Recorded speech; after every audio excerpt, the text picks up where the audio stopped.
Long story short, January was when the insurrection, is that what it's called? Yeah, the insurrection at the Capitol.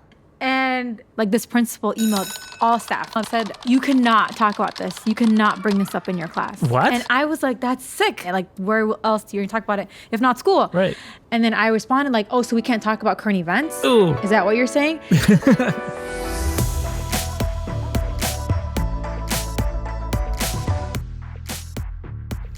What's it been like being a teacher these last couple of years?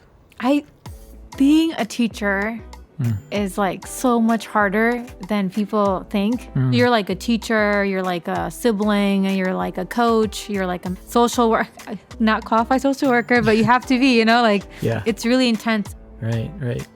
Have your students ever said anything racially charged towards you? Yeah. 'Cause I'm an English teacher. Yeah. And so for my first year teaching at like a more affluent school, the kids saw me and they're like, oh, does she even speak English? 2 kids said that to me. Ooh. Which is like, that's like in your face, like, welcome, lady, But then by the end of the year, those kids, like, I could see that they were like, oh, I was effed up for doing that. Oh, wow. I could see growth.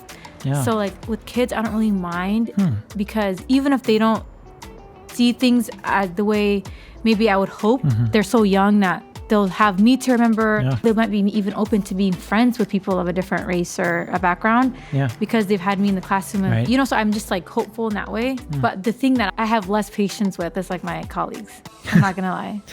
Can you tell me a story about that? I'll just share one example. Awesome. It was Ramadan was coming up. And so I said, oh, I think we should have a prayer room and a space for the kids who are fasting to be somewhere else. And that's just, I would have said that if it was Yom Kippur, like any kid that's going through something, you need to acknowledge that, Right. And then I come in the room and they're like, oh, we were just talking about, Ramadan. And we just want you to know, like, we can't memorize every holiday. Huh? There's just so many cultures at this school. So like, you need to understand that, Oh. But I was like, I didn't tell you to memorize every culture in America. I just said the kids are fasting and they should have a room. Right. I was driving home and I was like, that was wrong. Like, that was really problematic that they even said that out loud. You would not want somebody to be like, oh, there's too many like American holidays for me. Like, oh my God, I can't keep up. Like, what? It's too much.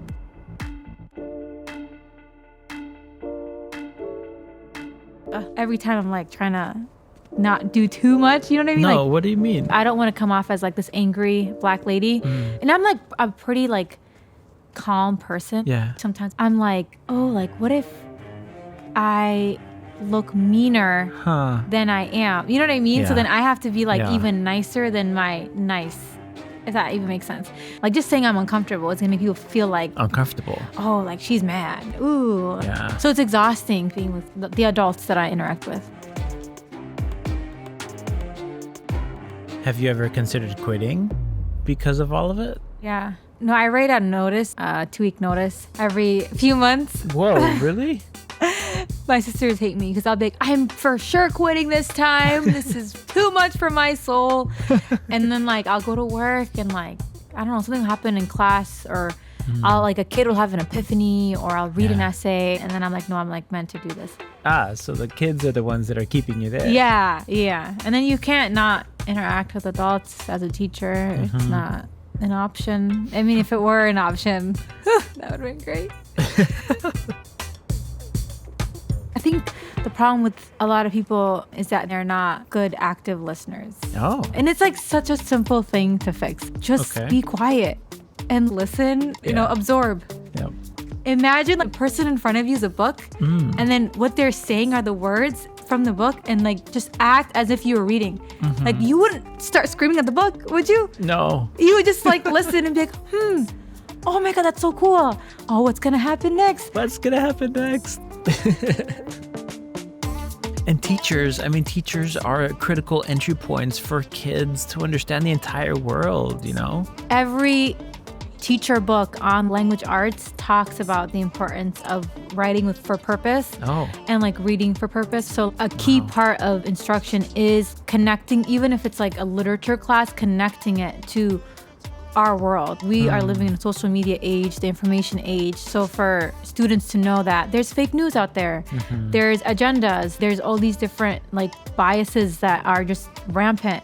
for all sides. You know? So it's so important that kids know that and are able to decipher that. But I feel like a lot of parents and even the school doesn't realize that if you shelter kids, they're just gonna fall into these traps. Wow. Thank you.